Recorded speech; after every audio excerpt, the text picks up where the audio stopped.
السلام علیکم۔ آج بدھ ہے، اپریل کی 21 تاریخ۔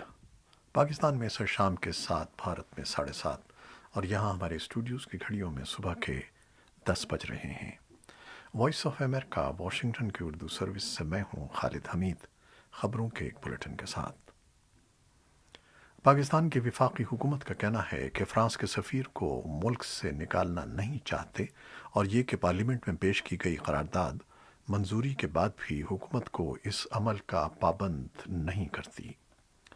اسلام آباد میں غیر ملکی ذرائع ابلاغ کے نمائندوں کو دی گئی خصوصی بریفنگ میں وفاقی وزیر اطلاعات فواد چودھری، وزیر داخلہ شیخ رشید اور وزیر انسانی حقوق شیریں مزاری کا کہنا تھا کہ پارلیمنٹ میں پیش کی گئی قرارداد ایک رکن کی ذاتی رائے ہے جس سے حکومت کا کوئی تعلق نہیں ہے۔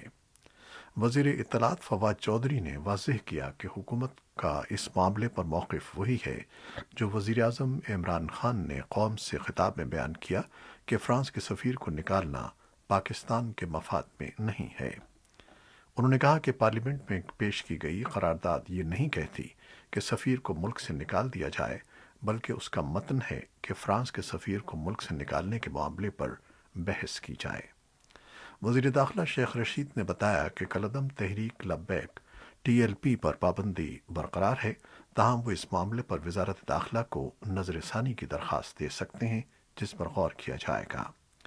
وزیر داخلہ نے بتایا کہ کئی روز تک جاری رہنے والی ہنگامہ آرائی کے نتیجے میں 3 پولیس اہلکار جاں بحق جبکہ 800 پولیس اہلکار زخمی ہوئے ہیں۔ ان کے مطابق ٹی ایل پی کے 8 کارکن بھی ہلاک ہوئے ہیں۔ استنبول میں 24 اپریل سے ہونے والی افغان امن عمل کانفرنس ملتوی کر دی گئی ہے۔